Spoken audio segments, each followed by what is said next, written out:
ಜೈ ಭೀಮ್ ಅಖಿಲ ಭಾರತ ದಲಿತ ಕ್ರಿಯಾ ಸಮಿತಿಯಿಂದ ಅಧ್ಯಕ್ಷರಾದ ಬಿಆರ್ ಮುನಿರಾಜು ಅವರ ನೇತೃತ್ವದಲ್ಲಿ ಬೆಂಗಳೂರು ಪೊಲೀಸ್ ಕಮಿಷನರ್ ಕಚೇರಿಗೆ ಭೇಟಿ ನೀಡಿ ಇತ್ತೀಚೆಗೆ ಬೆಂಗಳೂರು ಮಹಾನಗರ ಪೊಲೀಸ್ ಠಾಣಾ ವ್ಯಾಪ್ತಿಗೆ ಬರುವ ಕಾಡುಗೋಡಿ ಪೊಲೀಸ್ ಠಾಣೆಯಲ್ಲಿ ದಲಿತ ಸಮುದಾಯಕ್ಕೆ ಸೇರಿದ ಪಾಪಣ್ಣ ಎಂಬ ವ್ಯಕ್ತಿಗೆ ಮಾನಸಿಕ ಹಿಂಸೆ ಕಿರುಕುಳ ನೀಡಿದ ಜೋಗಿ ಸೀನಾ ನರಸಪ್ಪ ಮತ್ತು ಇತರರನ್ನ ಕಾಡುಗೋಡಿ ಪೊಲೀಸರು ಬಂಧಿಸಲೇ ವಿಫಲರಾಗಿದ್ದಾರೆ.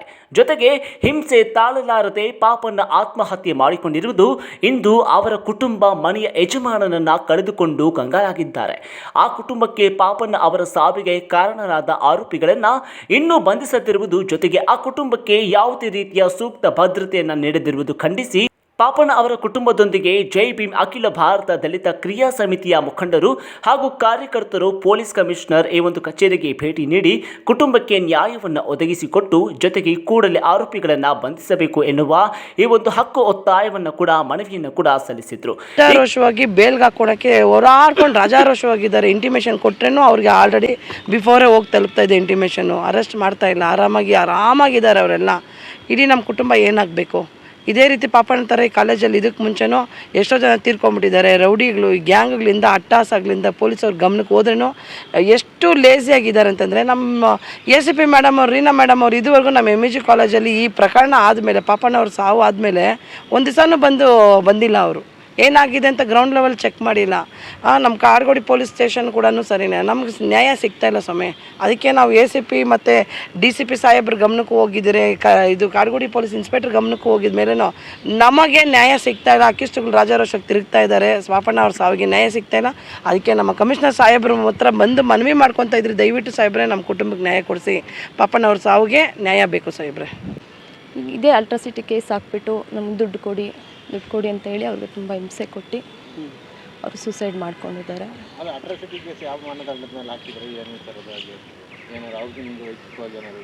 ಇಲ್ಲ ಸರ್, ಆ ಥರ ಏನಿಲ್ಲ.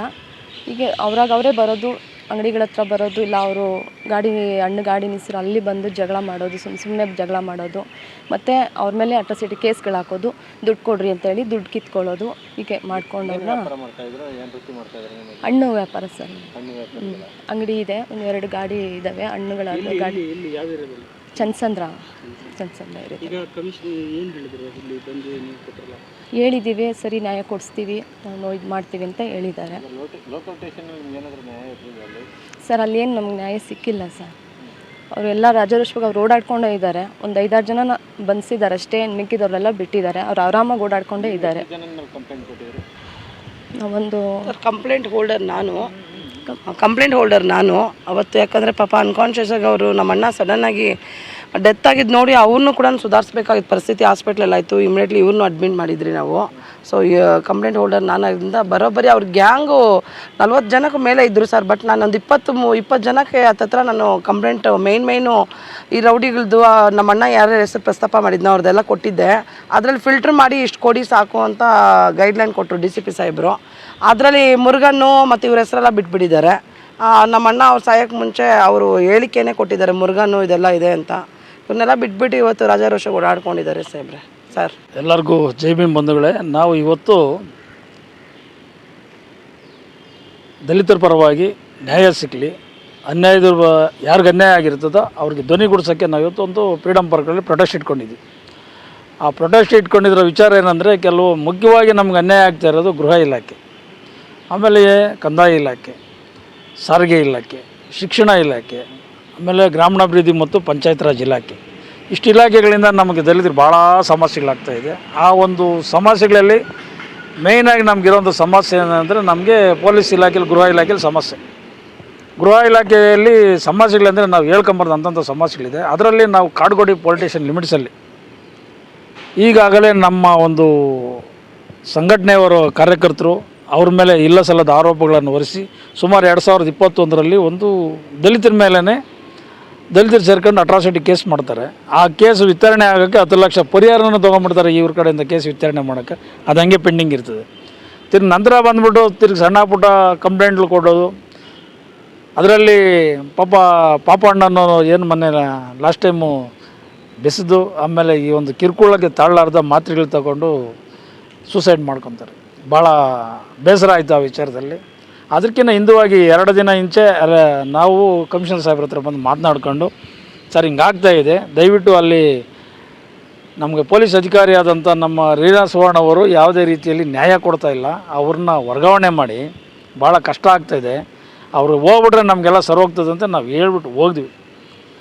ಹೋಗ್ತಾ ಇದ್ದಂಗೆ ಈ ಮೇಡಮ್ನವರು ಮತ್ತು ಜೋಗಿಸಿನ ಇವರೆಲ್ಲ ಸೇರಿಕೊಂಡು ಸುಮ್ಮನೆ ಆಮೇಲೆ ಪಾಪಣ್ಣಗೆ ಕಿರುಕುಳ ಅನುಭವಿಸಿ ಅವ್ರು ನ್ಯಾಯ ಕೊಡ್ತೀರಾ ಅದನ್ನ ಬೆಸ್ದು ವಿಡಿಯೋದಲ್ಲಿ ತನ್ನಷ್ಟು ತಾನೇ ವಿಡಿಯೋದಲ್ಲಿ ಮಾತನಾಡಿ ಹೇಳಿದ್ದಾನೆ.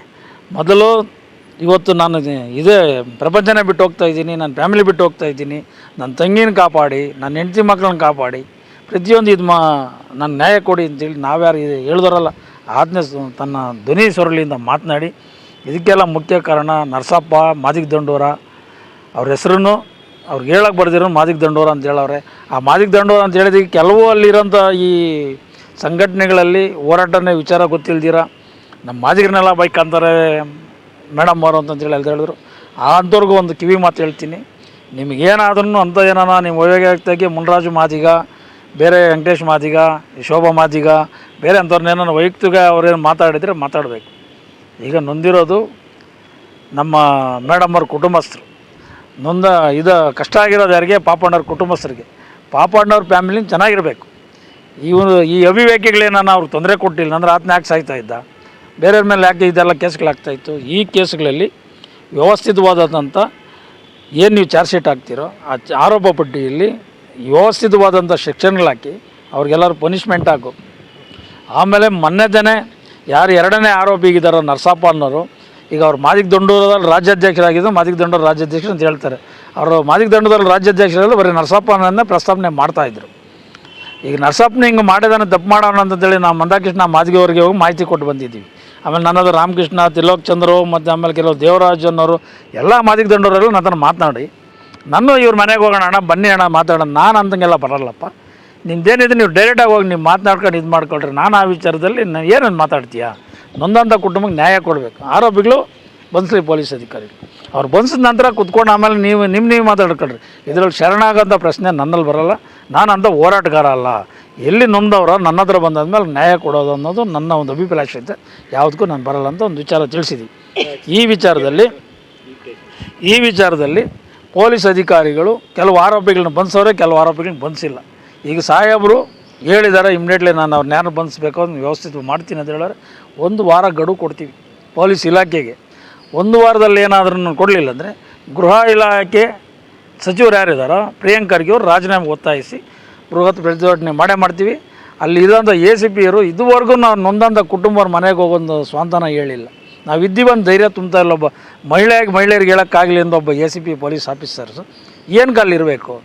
ಅದಕ್ಕೆ ನಾನು ಕಮಿಷನರ್ ಸಾಹೇಬ್ರಿಗೆ ಹೇಳ್ತೀನಿ, ಗೃಹ ಸಚಿವರಿಗೆ ಗಮನಕ್ಕೆ ಹೋಗ್ತೀನಿ, ಇಮಿಡಿಯೇಟ್ಲಿ ರೀನಾ ಸುವರ್ಣ ಅವ್ರನ್ನ ವರ್ಗಾವಣೆ ಮಾಡಿ ಅವರ ಒಂದು ಅಕ್ರಮ ಆಸ್ತಿ ಪಾಸ್ತಿಗಳನ್ನು ಏನು ಮಾಡಿದ್ದಾರೆ ಅಂದೆಲ್ಲ ಸರ್ಕಾರ ತನಿಖೆ ಕೈಗೊಂಡು ಇಮಿಡಿಯೇಟ್ಲಿ ಅವ್ರಿಗೊಂದು ಪನಿಷ್ಮೆಂಟ್ ಆಗಬೇಕಂತ ಒಂದು, ಇಮಿಡಿಯೇಟ್ಲಿ ಯಾರ್ಯಾರು ಆರೋಪಿಗಳನ್ನ ಬಂಧಿಸಿಲ್ಲ ಅವ್ರನ್ನೆಲ್ಲ ಬಂಧಿಸಿ ಕ್ಲೀನಾಗಿ ನ್ಯಾಯ ಕೊಡಬೇಕು ಒಂದು. ಮತ್ತು ನಂತರ ಬಂದುಬಿಟ್ಟು ಕೆಲವು ಶಿಕ್ಷಣ ಇಲಾಖೆಗಳಲ್ಲಿ ಮಿಸ್ಯೂಸ್ ಮಾಡ್ಕೊತಾ ಇದ್ದಾರೆ, ಅದಕ್ಕೆಲ್ಲ ಮನೆಗಳು ಕೊಟ್ಟಿದ್ದೀವಿ. ವ್ಯವಸ್ಥಿತವಾಗಿ ಕೆಲಸ ಆಗಬೇಕು. ಪಂಚಾಯತ್ ರಾಜ್ ಇಲಾಖೆಯಲ್ಲಿಯೂ ಸಹ ದಲಿತರಿಗೆ ಭಾಳ ಅನ್ಯಾಯಗಳಾಗ್ತದೆ, ಅದನ್ನು ಸರಿಪಡಿಸ್ಬೇಕು. ಎಲ್ಲ ವಿಚಾರದಲ್ಲಿ ಇವತ್ತು ಹೋರಾಟದ ಮೂಲಕ ನಾವು ಮನವಿ ಕೊಟ್ಟಿದ್ವಿ. ಈಗ ಮನವಿಗಂತ ನ್ಯಾಯ ಸಿಗಬೇಕು. ನ್ಯಾಯ ಸಿಕ್ಕಿಲ್ಲ ಅಂದರೆ ಇದಕ್ಕಿಂತ ಹೆಚ್ಚಾಗಿ ನಾವು ಮುಂದಿನ ದಿನಗಳಲ್ಲಿ ಹೋರಾಟಕ್ಕೆ ಒಂದು ಕರೆ ಕೊಡ್ತೀವಿ. ಅದರಲ್ಲಿ ನಮ್ಮ ಮುರುಗೇಶ್ವರು ಇದ್ದಾರೆ, ಇನ್ನೂ ಹಲವಾರು ನಮ್ಮ ಸಂಘಟನೆ ಕಾರ್ಯಕರ್ತರು ಬಂದವರೆ, ಪ್ರಭಾಕರ್ ಸರ್ ಬಂದವರೆ, ಲೋಕೇಶ್ ಸರ್ ಬಂದವರೆ, ಶೋಭಾ ಮೇಡಮು, ವರಲಕ್ಷ್ಮಿ ಅವರು, ಇನ್ನೂ ಹಲವಾರು ನಮ್ಮ ಸಂಘಟನೆ ಕಾರ್ಯಕರ್ತರೆಲ್ಲ ಬಂದವರೆ. ಅವ್ರನ್ನ ನಾವು ಇರ್ತೀವಿ, ಯಾವುದಕ್ಕೂ ಭಯ ಪಡೋಕ್ಕೆ ಹೋಗ್ಬೇಡ್ರಿ. ಏನೋ ಒಂದು ಸಣ್ಣದಾಗಿದೆ, ಮುಂದಿನ ದಿನಗಳಲ್ಲಿ ಅವ್ರ ಮಕ್ಕಳ ಭವಿಷ್ಯಕ್ಕೆ, ಅವ್ರ ಫ್ಯಾಮಿಲಿ ಭವಿಷ್ಯಕ್ಕೆ ನಾವು ಹಿಂದೆ ಇರ್ತೀವಿ ಅಂತ ಹೇಳ್ತಾ ನಮ್ಮ ಮಾತು ವಿರಾಮ ಹೇಳ್ತಾಯಿದ್ದೀನಿ. ನಮ್ಮ ಹೆಸರು BR ಮುನಿರಾಜು, ರಾಷ್ಟ್ರೀಯ ಅಧ್ಯಕ್ಷರು.